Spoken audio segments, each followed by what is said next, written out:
Hi there, it's Julia from Cuckoo for Design, and today I have another art project for you. If you're not new to my blog or YouTube channel, then you maybe have seen this before. It's the same thing I did for Halloween. I just loved it so much how the frames looked around my sideboard. Oh, and also check out these. I have a video how I made those lampshades. I'll link it for you, but anyways, this is the same project, so you might not be interested in watching the same video again, but you should check it out. I'll also link some sources where you can get artwork like this. So it's pretty much the same thing as I did with my great-grandmother. My parents have this original in their house and I wanted to have it too.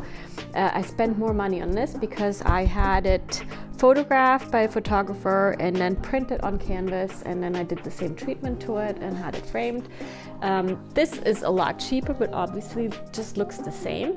You could do this with anything. This one up there is my mother actually, and she has a bigger version of it. It's an original she had done in Paris when she was there with my dad.